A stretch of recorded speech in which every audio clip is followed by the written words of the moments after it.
The Hispanic Caucus, not down, we are headed, or down our list is what I meant, in their great, it's the best title ever, Earth 2020, Do You Want to Reboot in Safe Mode? It is literally the best title ever. Yes, please. Yes, we do want to reboot in safe mode, for sure, 100%. Um, yes, we do. And so with us today, we have Miguel Madrigal. I am Spanish is not a language I am familiar with. I'm sorry. I feel ashamed, but it's true. I've lived in North America, but Spanish is not my language. He is the DA Hispanic Caucus Vice Chair and Costa Rica Treasurer, and he's also applied to be a delegate. And he was born on the 4th of July, so I don't know if that's a good thing or not, but congratulations. Welcome, Miguel. Unmute yourself, please. He'll be moderating the discussion today. Can you unmute yourself? Hey, I don't know. You seem to be on a ride. Where are you going? Hello. Here we are. Yes. Okay. He's taking us for a tour of his house. Yes.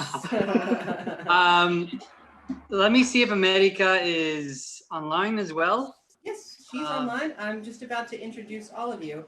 I'm online in here. Thank you. Yes. Yes. All right. And we also have America Garcia Graval. She is the RVC for Asia Pacific, the Hispanic Caucus Chair, and the DA Deputy RBC. Thank you. Deputy RVC. I didn't want to promote you. Sorry. Sorry to whoever I just fired. And if we seem silly, it's because we've been at this for 12 hours. Yeah. So I'll try to be more serious. We're having fun. Yes, and she's also a member of the Affirmative Action Committee and DA Fiji. America votes in Texas, lives in Fiji, where she can attest to the devastating effects of climate change are first felt through water. Through droughts, floods, and storms, these disasters can damage or destroy water supplies and sanitation systems, or leave behind contaminated water that puts lives at risk. Just last week, a Category 4 tropical cyclone knocked out the power and disrupted water supplies throughout Fiji, forcing hundreds into emergency shelters, even as multiple parts of the country were locked down to contain the spread of COVID-19. In her roles as chair of the Global Hispanic Caucus and as a member of the Affirmative Action Committee, she is working to help U.S. citizens around the world cast informed votes in the 2020 primary and presidential elections. Welcome, America. I'm very happy to be here. Thank you. All right, and we also have, if I said Jonna, would that be right? Okay, all right. I just don't want to pronounce anybody's names wrong. We have Jonna Nelson. Jonna is a Brazil policy and U.S.-Brazil relations analyst from 2010 through 2015. Jonna served as the Foreign Affairs Officer at the United States Department of State, working on bilateral relationship between the U.S. and Brazil. Jonna received her MA from Georgetown's University School of Foreign Service and her BA in International Relations from the University of Brasilia. Jonna is a native speaker of English and Portuguese and is fluent in Spanish and French. In Latin America, Jonna has lived and worked in Brazil, Mexico, Colombia, and Argentina. She has offered frequent commentary and analysis of Brazil-U.S. issues in the media, including in the New York Times, Vox, and Folha de Sao Paulo. Yeah, sorry, I told you, not my language. I live in Germany. And let's see, who else do we have here? We have Sam Goodman, And Sam has over 12 years of experience working in climate change and natural resource management in the public, private, and NGO sectors. He's currently a senior communications officer at La Junta de Clima, a Costa Rican NGO that focuses on citizen participation in climate change governance. He holds a dual master's degree in natural resources and sustainable development and international affairs. Okay, I feel like I'm missing someone. I am. Will I'm missing Prescott. Will Prescott, yes. It's on two screens. The pictures are on two screens. And we have also welcome Will Prescott. Dr. Prescott is a geologist and has spent many years studying earthquakes and volcanoes, as a research scientist and leader in the United States Geological Survey Earthquake Hazards Reduction Program. From 2002 to 2007, he was the president of UNAVCO Incorporated, a consortium of more than 100 research universities. From 2007 to 2010, he worked with the Mexican Commission on Forestry, studying the health of Mexico's forest. Since then, he worked for Trek Medics International, developing programs to provide emergency medical response in the developing world. Dr. Prescott received his PhD in geophysics from Stanford University and also has a master's degree in mathematics from the University of California, Berkeley. Welcome, everyone. Where would you like to begin? Please unmute yourselves. So good morning, everyone. Today is the 50th anniversary of Earth Day, and I am so honored. Estoy muy agradecido de estar aquí con todos ustedes. Es un honor presentar a Jana, Sam y Will. Desde Costa Rica, aquí estamos haciendo muchas cosas para asegurar que tengamos un clima más sostenible y esperamos tener una discusión muy provechosa con nuestros invitados Jana, Sam y Will. Y now it would be my great honor to introduce Jana to talk to us and inform us of what she's been up to. Muchas gracias, Miguel. Pura vida. Pura vida. Thank you so much, everyone. My name is Jana Nelson, and climate change is a very personal issue to me. I was born in the Amazon. My parents are American scientists, and I grew up in the Brazilian Amazon. You all saw what happened this year or last year, really, with the fires. The fires are the result of public policy or rhetoric from the president, but also man-made with agricultural and also climate change. The reality is the extent of the fires would have not been possible had there not been drought. And we saw similar things happen in Australia. We saw similar fires in Africa as well at different times of the year, depending on when drought came to them. California is also suffering from it every year. So this is a major problem thing, something that perhaps scientists had already flagged for us, but most people hadn't thought about it, because when they think about climate change, they think about temperature change. They don't think about destruction. They don't think about the vicious cycle that we're going to get into soon enough, or if we are not already in which our actions are making climate change even faster, things worse. The fires in the Amazon are not, the reason the Amazon is important and the reason the fires were a problem are not so much the fires themselves, but because the Amazon is the moderator of what they call rivers in the sky, these currents of air that control temperatures and climates around the world. Some people at some point in the 90s thought the Amazon was important because it was a carbon sink, and it's an old forest and therefore it cannot be a carbon sink. You can only absorb carbon when plants are growing. Again, the Amazon is there, it's settled, but it does moderate these rivers in the sky.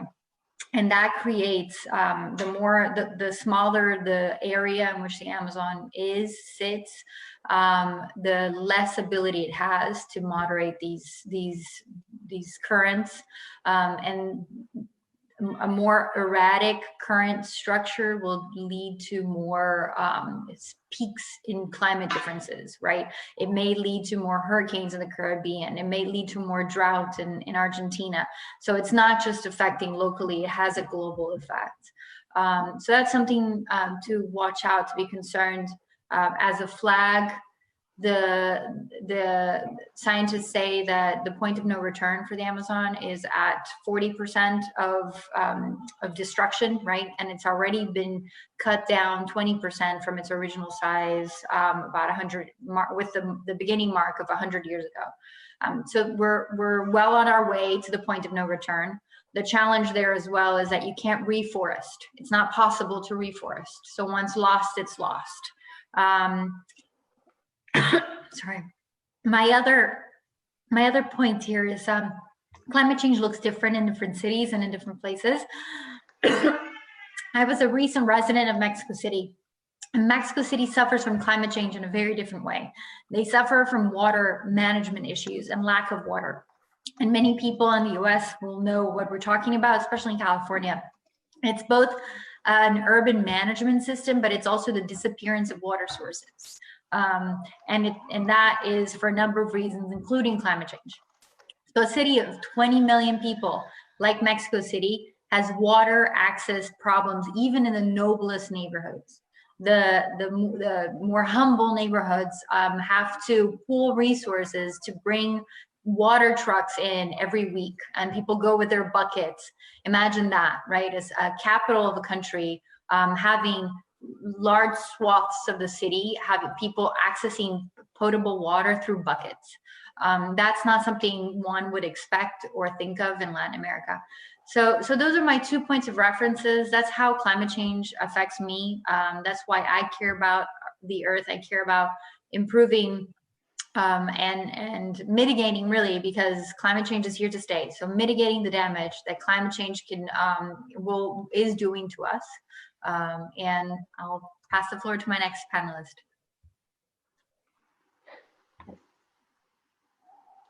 So, and just a word as moderator, we actually have 3 panelists, and each of them have 5 minutes for individual remarks, and then we'll open the floor up to question and answer. So please, if you're watching, send us a comment through Facebook Live, or send it to us through the Zoom webinar, and we'll open that up for questions. We also have 36 people behind the scenes participating, and so we may have some questions from them as well. So, but Jose Miguel, our next panelist is a personal friend of yours. Can you tell us a bit about him? Yes, so Sam also lives in Costa Rica. He is our current member at large. I have never met someone so enthusiastic about voting and climate and the Democratic Party in general as Sam. Ever since I met him, I've been inspired by him. I like his energy, and it's an honor for us to have him as a board member. And he is very hardworking. He was, I think, at 3 or 4 of our global primary sites. So I know he is committed to the cause, and it is my great honor and privilege to introduce to all of you Mr. Sam Goodman. Go ahead, Sam. Thanks, Miguel.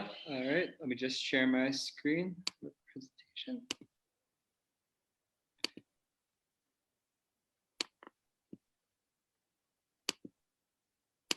Okay, so I'm going to be talking with you about living in Costa Rica during the climate crisis. A little bit about myself. I'm from upstate New York originally. I've lived in the Central Valley in Costa Rica, right outside of San Jose for the last 5 years. I work as a senior communications officer for La Ruta del Clima. So we're a local Costa Rican NGO, and we specialize on citizen participation and climate change government. We focus on human rights, the UN international negotiations, and I've been with Democrats Abroad since 2016 when I relocated to Costa Rica. So a little bit about the country. Why is Costa Rica a global leader on climate and conservation? First, Costa Rica makes up just a fraction of the Earth's surface, but hosts approximately 6% of the world's biodiversity. And the vast majority of the energy in Costa Rica comes from renewables, the majority coming from hydropower, wind, and geothermal, with biomass and solar power also contributing to the energy matrix. And roughly a quarter of the nation's national parks and protected areas has been set aside for conservation. And last year, Costa Rica launched a national decarbonization plan, which sets Costa Rica on a path towards carbon neutrality by 2050. This is really, a model decarbonization plan in many ways. It has 10 different focus areas, and the biggest challenge ahead lies in transforming the transportation sector. Costa Ricans in general are pretty eco-conscious. 78% believe that climate change is caused by humans and is already having grave impacts on the planet. So, and when Costa Rica launched its decarbonization plan last year, the intention was to make it one of the first, if not the first countries to entirely decarbonize all of its sectors. A little bit about Costa Rica and climate vulnerability. Climate change is already having a devastating impact on Central America. It's playing a significant role in driving the migration crisis in the United States and elsewhere. And while Costa Rica is not as vulnerable as some of its countries, there's definitely been major changes in temperature and intensity and rainfall over the last several decades, with the most vulnerable sectors in Costa Rica being connected to the water supply and agricultural sectors. Extreme drought and extreme rain will be major issues in the coming years as a result of climate change, as well as sea level rise, since Costa Rica is bordered by both the Caribbean Sea and the Pacific coast. A little bit about extreme climate events. Costa Rica is typically not on the hurricane trajectory. And in 2016, Hurricane Otto became the first hurricane to hit Costa Rica since records began being kept in 1851. This forced Costa Rica to declare a national emergency. Tragically, 9 people died. And the following year, Costa Rica was also hit hard by Tropical Storm Nate. And this caused 14 deaths and an estimated $185 million in damage. And we can expect more and more extreme climate events to become more and more frequent in Costa Rica in the coming years. I'll close out just talking about the economic impact Costa Rica is facing as a result of climate change. According to its nationally determined contribution to the Paris Agreement, so this is its climate commitments that Costa Rica has made. The submission was made in 2015, and Costa Rica, in the submission, estimated that losses from extreme climate events were approximately $1.13 billion between 2005 to 2011. And road infrastructure, power distribution networks, and agriculture have been among the hardest hit by the extreme climate events. And it's predicted that the losses from climate change could reach $30 billion by 2050. Climate change is transforming the agricultural landscape in Central America, in particular in Costa Rica, and coffee, which is the most important crop in terms of land use and value, and it's also a pretty sensitive crop as well, is the crop most vulnerable to climate change. And that's what I have for you. Thank you, Sam. That was really great. It's, I don't know, a bit depressing to know the scope of the issue, but we've got ideas about how to fix it. We'll cover that in just a moment. Next up, we're gonna have a few words from Dr. William Prescott. Will Prescott is our treasurer for Mexico and also the vice chair and treasurer for Guadalajara. He's a DPCA voting rep, global IT member. I email him probably daily, it feels like, as well as a member of the Hispanic Caucus Steering Committee. So Will, give a few words for us today. Thank you, Angela, and thank you, America.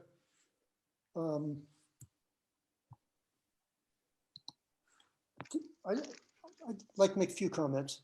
We call this Earth Day, but really I know you all are aware, but really it's not the Earth that's in trouble. It's the human population on the Earth. The Earth was around long before people, and it'll be around long after us, no matter what we do no matter what happens to the climate.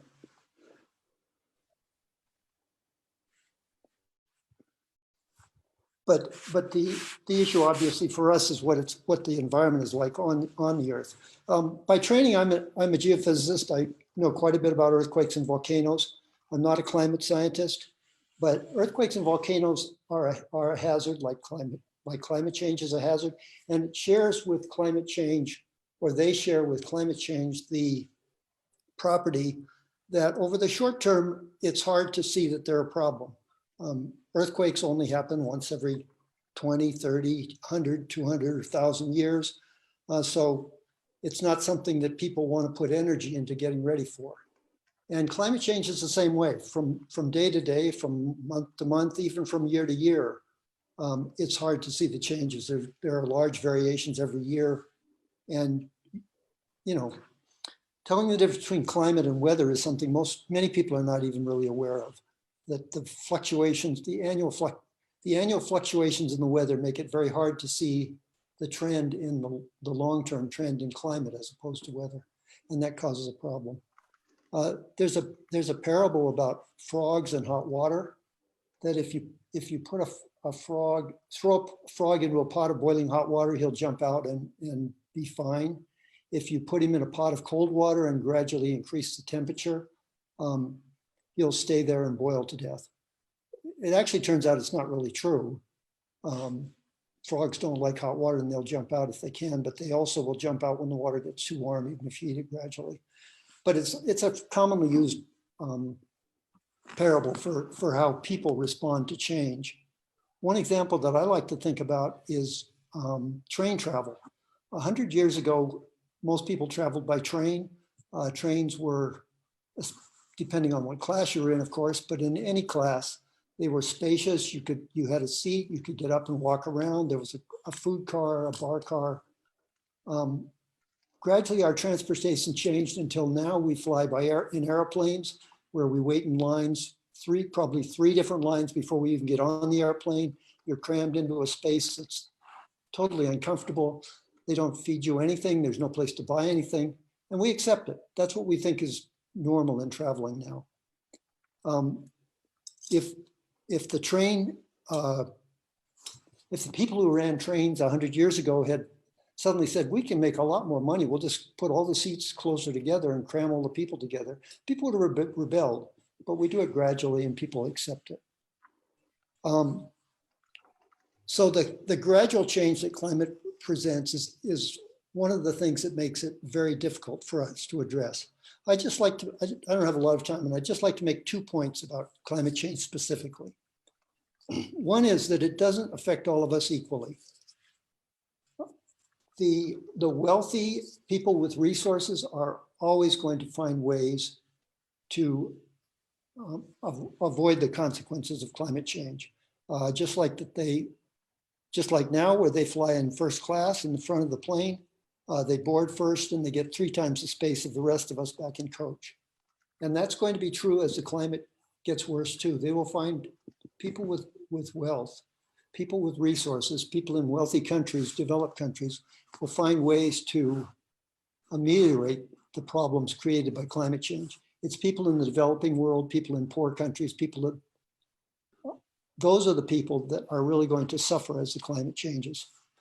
The other point that I'd like to make that I don't think everybody appreciates is that a lot of the people, politicians, object to are trying to resolve these problems with climate change now, saying, well, it may not be a problem. And it has a huge negative impact on the economy. The fact is that it doesn't. The fact is that climate change will produce huge economic opportunities. There's lots of money to be made in changing the way that we generate energy and in making improvements and decreasing our use of carbon. The problem is that the people that will benefit from this are not necessarily the people that are benefiting from our existing methods of using energy or generating energy. There are huge vested interests in the current economic system, and they very strongly resist any changes in the system. We, speaking for the US in particular, we could be the leader in producing solar solar power plants, solar panels. But the people that run oil companies, the people that have a vested interest in petrochemicals, also have a huge lobbying effort, and they're the ones that will prevent or that oppose making any changes. And so that's one of our biggest, I think one of our biggest challenges in addressing climate change is that the vested interests that exist today, that the powers that exist today have a vested interest in not changing in not making these changes that are needed to address climate change. And thank you. Oh, thank you, Will. And we've had some questions come in on the Q&A. Our first one is Ken Winterberger. He's writing in from Anchorage, Alaska. We're so happy to have him here. So, Jose Miguel, can you read the question for us? Certainly. So Ken is asking, how do we move forward with both climate/nature and world economy in mind? It seems as though we need to promulgate a different mindset. How? So that's the question. So this question is open for any of you three. Go ahead. If I may, just a few thoughts. I think human nature is to react to incentives, particularly financial incentives. A carbon tax is an obvious, I think, solution to that. Really putting a price on the carbon you're consuming. Memo Will Prescott was telling us about flights. People who fly everywhere should be paying for the carbon that they're producing on their flights. It'll decrease significantly people's use of airline travel. But we just need to think about ways in terms of behavioral economics to nudge people towards more sound decisions, and also create incentives for governments. Right now, coal is the cheapest energy accessible to people, and so, or to economies and in large scale for cities. So we see coal consumption in Mexico City. We see tons of coal consumption in India, which is a major problem because of the numbers of people in India. And we have to find ways not to make it cheaper, but to create, or not to make other alternative energies cheaper, but to create, to make high carbon producing sources more expensive, I would say. Yeah, if I could just comment a little bit, I think a big part of the issue is basically what Democrats abroad is all about, and that is electing people who are not beholden to the petrochemical industry, are not beholden to the current systems that are producing the carbon and are producing the problems. And that's a big battle, as I was trying to make at the end. But we really need to elect politicians who don't get all their money from the oil industry, because there really is not a huge negative impact to changing to a world in which we are less dependent on carbon producing sources. It's just that it is different people that are benefiting. Yeah, I agree. I think we need to end oil subsidies.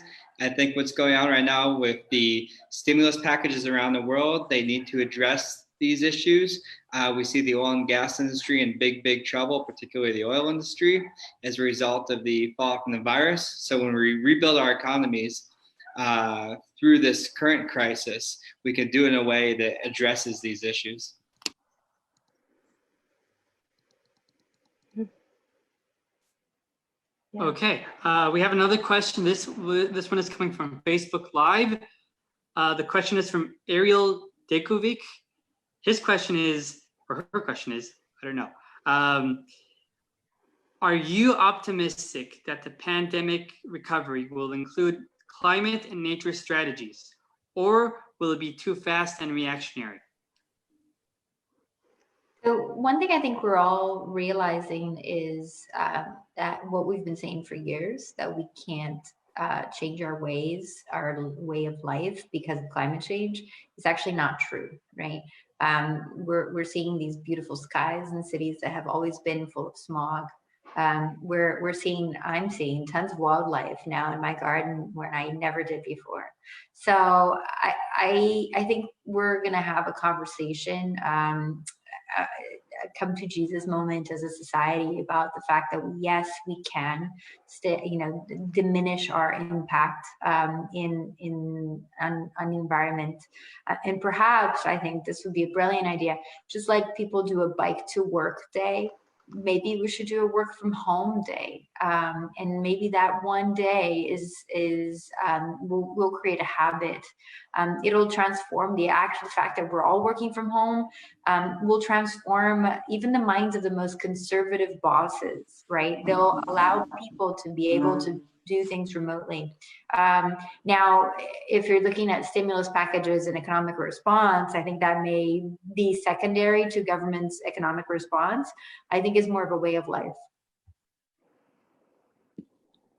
I think we're more likely to see a bailout of the oil and gas industry than we are a green stimulus package under the current administration. I think it's pretty bleak. Maybe it'll change soon.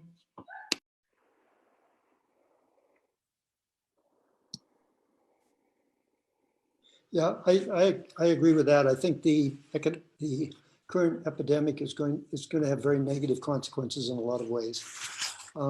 It's going to put a lot of the small businesses out of business. It's increasing the strength of major corporations, which already have a stranglehold on governments around the world. And I think it's just going to aggravate that problem because the large companies will come out of this epidemic healthy, and all of the small players will be much weaker. We have a question that came in through Facebook Live. This is through Anelika Andrade, and this is specifically for Jana. Regarding the Amazon forest, do you have any advice on how future U.S. foreign policy could look like to protect the Amazon? And speaking from a small island nation, do you think that would help developing nation states like my own? Yeah, it's a tough one. We saw that last year, right? Because it becomes a very nationalistic thing for Brazil and other countries that have Amazon. And so if there's any impression given that countries larger, more developed are going to swoop in and solve, or try to mitigate damage to the Amazon, these countries that have the Amazon become very protective. Even though they might agree with the concept of saving the Amazon, they don't like the idea of the white savior, if you will, coming in to help them. So it's a challenge. It's a challenge we saw very clearly with Brazil, especially with Macron's statements. So other than what we've already been doing as a U.S. government, which I think is very smart, which is funneling aid through U.S. aid to environmental NGOs in the region, I don't see much else that we can do, especially with a government that, in the case of Brazil in particular, might not be amenable to our assistance.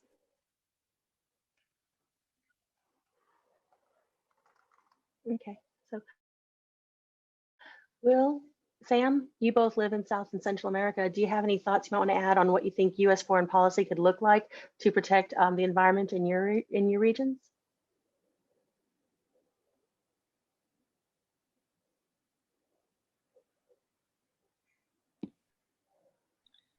I think one thing they could do is, the next administration could hopefully promote human rights in Latin America. We've seen that, this is the region where land defenders are most susceptible to persecution. It's the most violent region.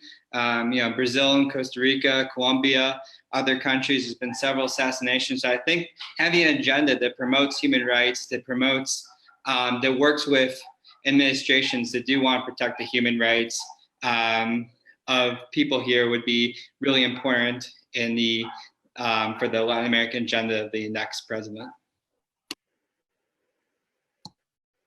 Yeah, I think in Mexico, a return to a relationship that was more cooperative. There have always been major problems between Mexico and the U.S., but they've really been aggravated by the current administration. And I think returning to an era where they see some common interests would would help with climate change as well as everything else with human rights that Sam mentioned and a lot of other things. Just kind of expanding on that a little bit, the economic interest between the US and Mexico could be really positive. The US has an aging population and a huge shortage of labor, basically, which is the reason why there's such a large in-migration problem, because people can find jobs. Mexico has a huge labor source and insufficient capital, and so they're very complementary. I had at one time had hopes that something like a European Union for North America could occur, that we could have a North American Union where we had essentially no borders between the US, Mexico, and Canada. With the problems that the European Union is having and the nationalization or the nationalism that seems to be growing everywhere in the world right now, that seems like a very far off hope. But I still have hopes that someday we'll see a European Union-like solution for North America, which I think would be really helpful. Mm-hmm. Yeah, I'd like that as well. We have a question that came in through our Zoom comments, and it's from Katie Sullen with Democrats Abroad, I believe Democrats Abroad Germany. She does a lot of our phone banking.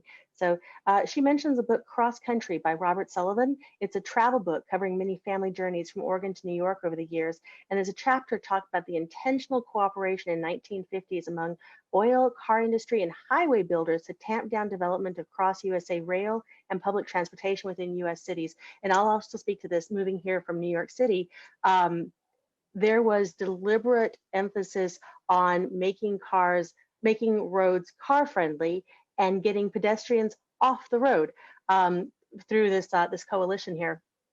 So I guess Katie presents this as a comment, but my question is going to be, what are some of the things that we can do to produce more people-powered initiatives, walking, bicycling, as well as moving emphasis away from the agricultural industry and doing more homegrown gardens, things of that sort. I agree we need to have large initiatives, but what are some of the small initiatives that are within our power, but also have major structural change? If all of our roads were walkable, if all of our homes had gardens. There's a lot here that is, there's different levels to look at it, right? There's one's personal desire to use less cars and more public transportation or bikes or walk. But there's also the how cities are prepared. So I think one great example of very friendly, surprisingly, to biking, a city that's very friendly to biking is actually Mexico City. Mexico City, you see bike traffic at 6 p.m. They've created bike lanes that are protected so cars can't go in. They've done a really good job, and they have the largest metro system, and it still is, much less than what people need for 20 million people, but it is the largest metro system in Latin America by far. So that, and you see that in every major city. I think at least in Latin America right now, you see more and more bike lanes, more policies towards friendly or climate friendly transportation modes. And so, and there's also generational change, right? Millennials do not buy cars if they can avoid it because they don't see the point. I'm one of those. And so, I think there's a lot of that happening, but you may want to be as environmentally friendly as possible, but if your city does not allow you to be, you still need to get to work somehow, right? You're not going to walk an hour to work. So there's problems like that, but most cities are adapting slowly to it.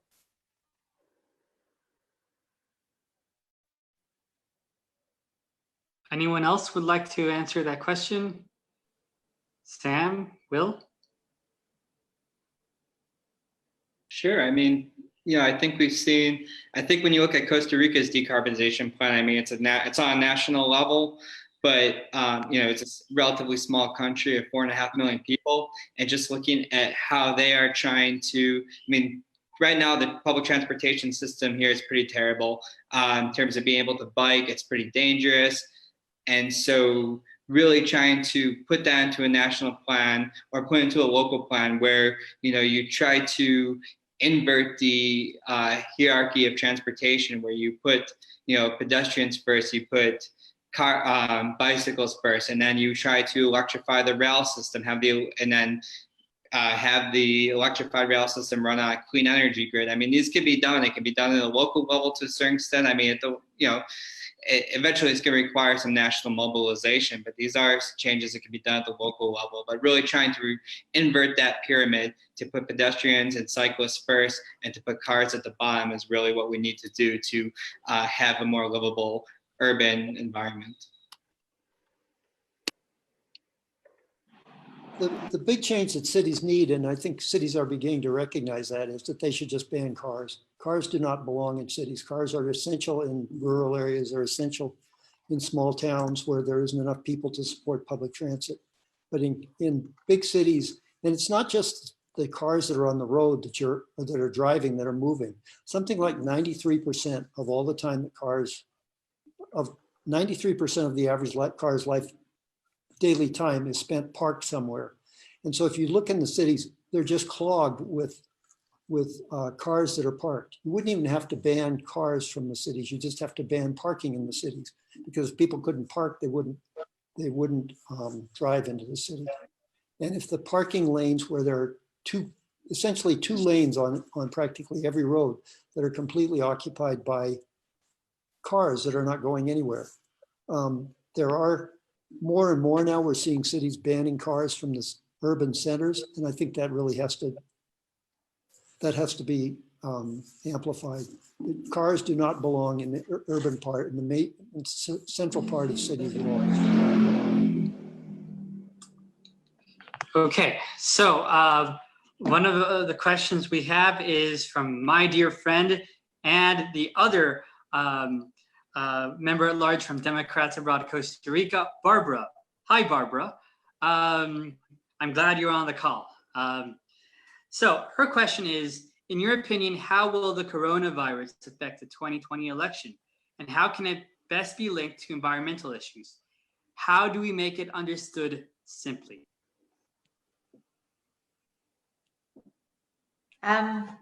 It will affect the election in so many ways. We can only phone bank from home, right? So what about those Thursday night phone banking with friends that a lot of folks were used to doing? That social element you can't do. So how do you touch people, as the previous conversation on encouraging voters, encouraging get out the vote? How do you touch people 8 times? That would be really hard to do. So it'll affect us in so many ways. I think the conversation right now really is on public health and less on climate change. To Sam's point, small businesses will be affected. And maybe we'll see a backlash on the current administration in the United States and in other administrations around the world if they haven't dealt with it very well. I don't think climate change at this stage is part of the conversation on the election and the pandemic together. But it will affect us in so many ways, this pandemic. My hope is that, crises like the coronavirus, like the climate change, that can, right now it's being shown that, these types of crises can be managed through effective policy. We've seen countries like Costa Rica, New Zealand, South Korea be able to contain this pandemic. And we've seen countries like, Brazil and the United States where, they don't really take science into account. They don't have the necessary policymakers there. You've seen a disastrous response, particularly in the US and Brazil. And we've seen how, with effective policy, you can, mitigate the impact. And I hope that, people will begin to see how this is applicable. And we've seen other countries already begin, especially within the EU, begin to look positively towards stimulus plans that would adopt a not Green New Deal, but adopt green elements within their stimulus packages. And hopefully, maybe the next president, because the road to economic recovery is not going to end with the current administration. This is going to last years and years, and it's going to take time to rebuild. And hopefully, the next administration will be able to build it through a green roadmap. I think one of the biggest dangers is of this epidemic is that it's going to give the administration in the US an excuse not to hold the election at all. They've already been trying to suppress votes aggressively, and with the coronavirus, they're not making it easier for people to vote absentee. I think it's going to make it much harder for people to vote in general, and that's not helpful. And I think there's a real danger with this administration that they may try to just void the election completely or avoid it. And I don't think I'm being an alarmist with that. Yeah, these are all really big concerns.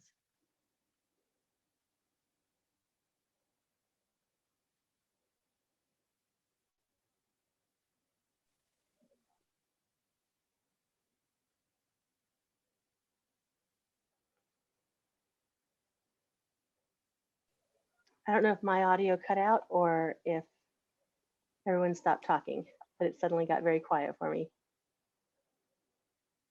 I think we're waiting for the next question. Yeah, we can hear you. Okay, good. So I'm never sure if it's my internet or if it's the pausing conversation. So yeah, these are all really big concerns, Will. And actually, Fiji currently has no international mail service. All of our flights are grounded, and we have some repatriation flights that are still happening. So Texas is one of the states that requires the ballot to be physically mailed back. And so I'm going, November, okay, November, we're gonna see what happens here. So, Will, I'm going to start with you on this next question here. How do you see climate change affecting migration from South and Central America to points north? And then I'll open up to Sam and Jana. Well, it seems clear that climate change is going to make conditions worse in the lesser developed or underdeveloped countries in Central and South America, and that's only going to aggravate the migration pressure for people looking for a better life. Wealthy countries like the United States will find ways to mitigate the effects of climate change. It's certainly going to be a big problem for coastal cities in Florida and New York and Houston and Los Angeles, other cities, low-lying cities, and it will clearly produce lots of problems for the United States. But the United States has resources and can address those problems. And so the United States will continue to look like a very desirable target for people that are facing problems in lesser developed countries, and it's only going to aggravate that problem.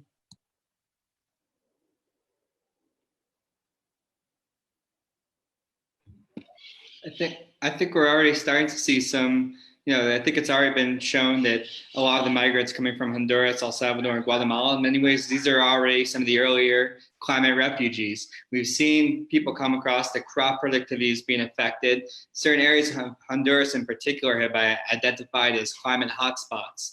And we look to see what's driving migration, and one of it is the agricultural productivity for a lot of these people have dropped. There's several other factors. It's hard to, a lot of the issues of climate change, it's hard to put 100% pinpointed on one particular issue. But when you look at the sum total of everything, climate is definitely already a driving force and will continue to be more and more so in the coming years. Yeah, it'll just make people more desperate. Nobody moves by foot through Mexico or the whole, several countries to get to the border because they just want to move to a better place. I mean, they're desperate. It'll just make people more desperate. Mm-hmm. Okay, next question comes from Lisette Wright from Canada. Hi, Lisette. It's great to have you on the call. By the way, Lisette is also one of our Hispanic Caucus members. So I thank you for being here. So her question is, Jana Nelson suggested a work from home day as a green solution. To all the panelists, as a recap, what are your top 3 simple solutions for us to reboot in safe mode? Thank you. So that's her question.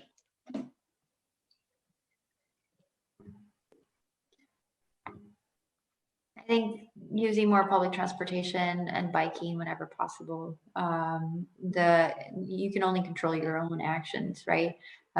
doing as much as you can to not use single-use plastics, finding ways to price out your carbon emissions yourself. If others and companies are not going to do it for you, think about the cost of your plane travel when you're deciding whether or not to go for a weekend somewhere.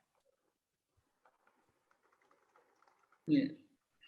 I think that, you can make certain changes as an individual. I mean, obviously, flights and your diet, trying to look at the carbon impact of your diet's important, but then most important at the end of the day, I mean, we're not going to be able to solve the climate crisis with individual solutions. It's going to be a top-down solution. So most important thing is to vote out President Trump in November. I think I'd make two suggestions that I don't think you hear very often. People, I don't know what the statistic currently is, but in the United States, people change where they live about once every 7 years. I remember when I lived in California, when they passed Proposition 13, they pulled a really swift move to transfer taxes from businesses to people, individuals, because businesses don't change. Business property doesn't turn over very fast compared to residential homes. So not everybody's going to stay where they live now. And I think a really big thing you can do to address global change personally is when you move, think about two things. One is think about how that house relates to the environment. Does it face south? Does it have windows that face south and that are going to be hot? Maybe that's good if you live in a northern climate, but if you live in a southern climate, you don't want that. So think about the what the building is made of. If it's made of adobe, like a lot of the old buildings, like the house I live in Mexico, they're very good at storing heat in the daytime. They stay warm at night. I have no central heating at all and no central cooling. I have a couple of fans for really hot days. You can do that in more adverse climates. It takes more effort, but you should think about the house, how it's related to the sun, how it's related to and how it's insulated. And the second thing to think about when you move is, what is public transit like where you live? How near are the stores? Can you walk to the grocery store? Or do you have to get in your car every time you want to buy a bottle of Coke or a dozen eggs? In big cities, even in big cities, you can live near transit, or you can live somewhere where you end up having to drive to the public transit, even if you want to take public transit. If you think about how you're going to get around and what things you need conveniently, you can organize your life so you don't need a car. I haven't used a car. I haven't really had a car for years. Even when I live in Mexico now, where there's a good public transit in Guadalajara. But even when I lived in the US in cities that didn't have good public transit, I didn't own a car. So I was very conscious of how long it takes to walk to things, how long it takes to ride the bus to some place when they don't have a good frequent bus service. So when you move, and people move much more often than you might think about where you're living. Think about how it fits in the environment, and think about how you will get to do the things you need to do daily. That's all. Oh, this has been really wonderful. So Dr. Prescott, Sam Goodman, Jana Nelson, thank you so much for your time today. Do you have any final thoughts that we haven't already covered in any of our questions? Is there anything else that you'd like to share with our group before we close this panel?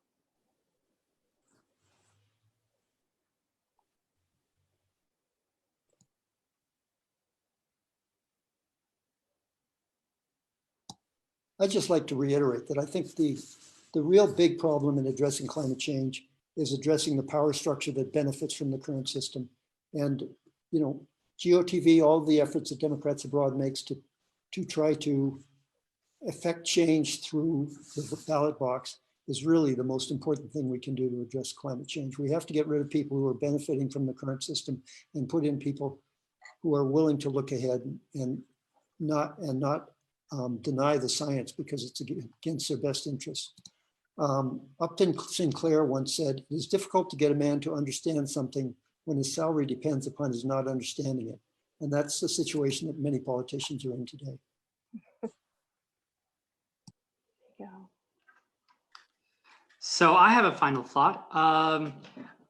No matter what happens, we all must vote for a Democrat in November. Up and down the ballot. That's my final statement.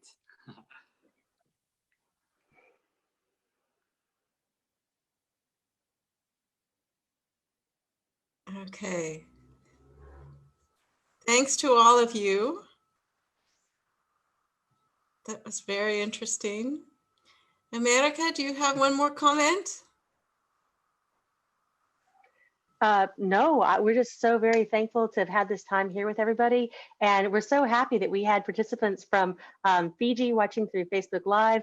We had the Anchorage Unitarian Fellowship in Alaska that sent this out to their congregation. It's really wonderful to see those members here. We have Lisette in Canada. We've got, you know, the whole world here. And really, this issue is so big, it matters to the entire world. So just like the sign behind you says, go green, vote blue. And thank you so much for having giving us this opportunity. Thank you. To share these thoughts. Yes, thank you guys very much. Hopefully we can win in November and change things to make actual change that will save our lives. Yes. Mm. Remember, votefromabroad.org. Okay, Angela, we're a little bit past the top of the hour. Yes, we are past the top of the hour, but